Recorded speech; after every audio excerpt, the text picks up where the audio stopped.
Voilà, nous avons donc une première question qui consiste à savoir s'il n'y aura pas de bras de fer. Daanaka ci gàttal da ngeen laaj xam est-ce que dina am bras de fer entre État central ak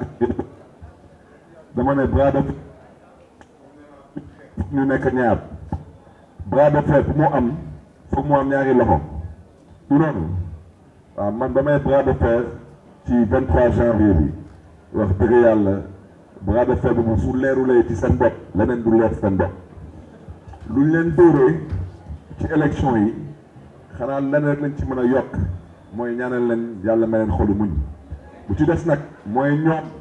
ñu nangu ànd ak ville de Dakar tabax Dakar liggéey Dakar sargal askanu Dakar foofu la ñuy xaaree état du Sénégal xaaruñu état du Sénégal feneen kon audience boobu waxoon naa ko ci campagne bi ne koy bégalaat suma responsabilité la bu Barthélémy Dias mu jóg dem seeti magam Macky Sall ñun xamante nañu bu baax a baax a baax waaw bu baax sax waaw wante maire de Dakar ba ma dem suma responsabilité la ma jóg sol suma ay dàll ci tout Dakar dem seeti président de la République du Sénégal ñëw ne ko lii la Dakar namm lii la Dakar soxla lii la Dakar di xaar ci yow mooy suma responsabilité te loolu dama ko fas yéene def parce que foofu la ma Dakaroise yi ak Dakarois yi di xaaree wax ngeen ci waxu organigramme de la ville de Dakar dama xam lu tax ñu mën a singal capitaine Touré ak Guy Marius Sagna ba ma toogee ba tey dama tànn lu ëpp 12 personnes suma cabinet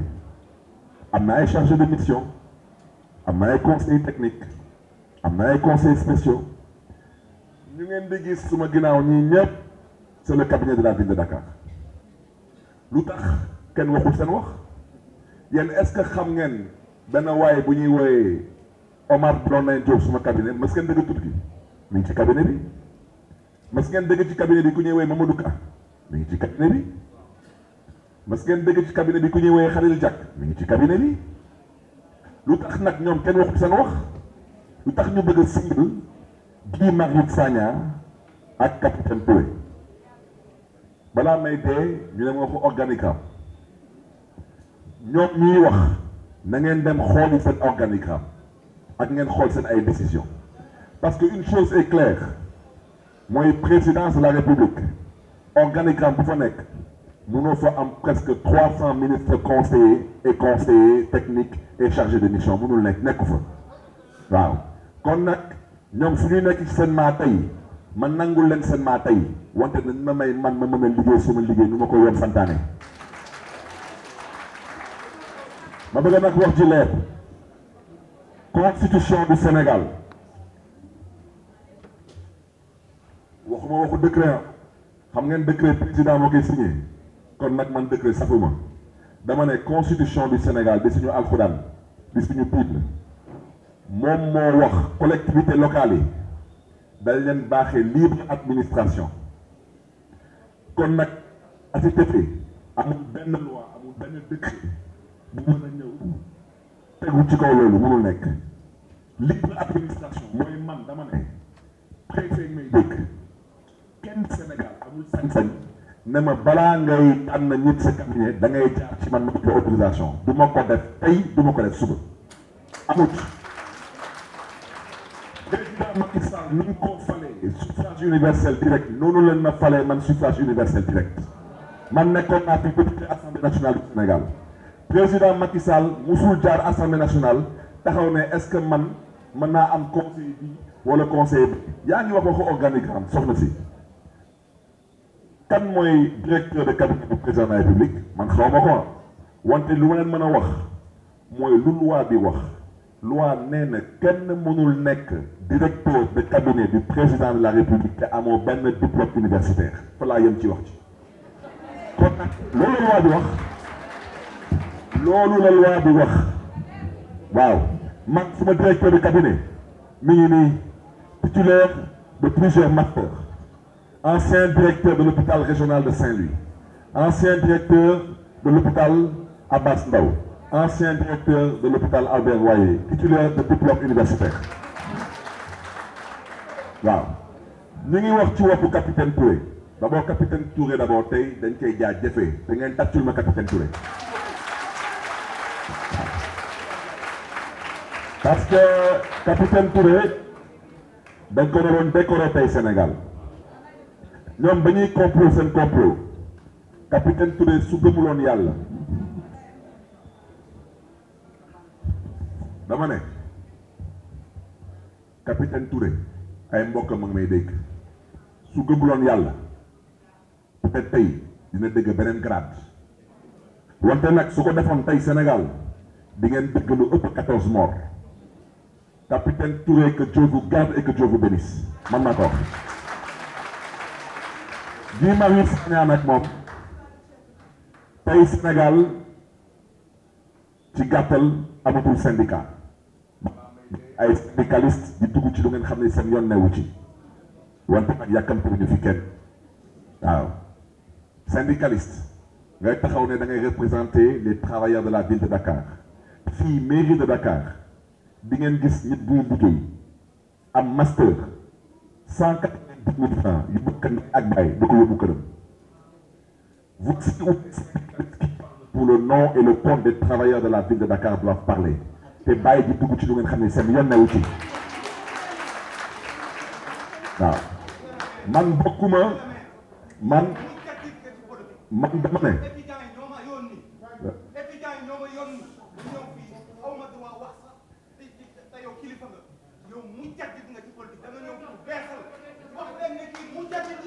dama ne dama ne question bi il faut qu'on se comprenne ngeen may ma rek yéen waa presse bi ab déglu rek s'il vous plaît sénégalais ñu ñuy déglu ab déglu rek dinaa leen jox exemple parce que waxuma waxu conseiller technique en charge des affaires sociales et de la réinsertion parce que poste boobu ma ñëw poste boobu il a toujours existé la preuve à la ville de Dakar dafa am la DAS c'est la direction de l'action sociale mais su amee mais c'est l'administration mais ci bureau municipal bi am na adjoint au maire de Dakar en charge de l'action sociale loolu bureau municipal la mais ci conseil municipal bi am na président commission action sociale waaw maintenant maire bu ma doon man kan moo may conseiller suma cabinet ci mbiru action sociale kan dama ne Guy Marius Sagna est nommé par le maire de Dakar comme conseiller technique en charge de l'action sociale il le restera il demeurera beneen bi ñu taxaw ne capitaine Touré fan la nekkoon du gendarmerie fan la nekkoon ci gendarmerie du section des recherches lan lañ fay liggéey su nekkee sécurité amoon na benn jigéen bu fi nekkoon décision moo nekk nii dama ne signé par madame le maire Soham El Wardini excusez-moi par monsieur Khalifa Sall maa ngi jégalu parce que dañu taf tur yi pour nit ñi bañ a gis article 1er ñu ne diw boobu te muy jigéen nommé nañ ko conseillère aux affaires communales nouvellement engagé non dañu ne kooku waaw dañu ne jigéen boobu mu nekkoon conseillère s'il vous plaît rek mu nekkoon conseillère aux affaires communales nouvellement engagé par contrat numéro tant bar VD mooy ville de Dakar du 22 novembre 2011 est nommé conseillère technique du maire de la ville de Dakar chargé de la sécurité urbaine fan la préfet Dakar nekkoon fan la président nekkoon bañ koy nommé jamono boobu bañ koy nommé ba tey mi ngi fayeeku trésor tey ngeen taxaw man ma jël beneen décision su ma décision maa ngi koy jël moom soxna si ba nga Khalifa Sall bi di dugg ci cabinet bi c'était le 6 décembre 2013 dañu ne article 1er moom jigéen googu conseillère aux affaires communales, nouvellement engagée par contrat numéro tant, barre, Ville de Dakar, du 22 novembre 2011 est nommée conseillère technique du maire de la Ville de Dakar, chargé de la sécurité urbaine. mi ngi ni man ma ñëw yoon may ma sañ-sañ ma beesalaat suma cabinet man ma jël décision du 21 avril 2022 ma ne contrat boobu dañ koy arrêté mooy jigéen boobu ma ne contrat boobu dama ko remplacé par capitaine Touré waa loolu damay laajte rek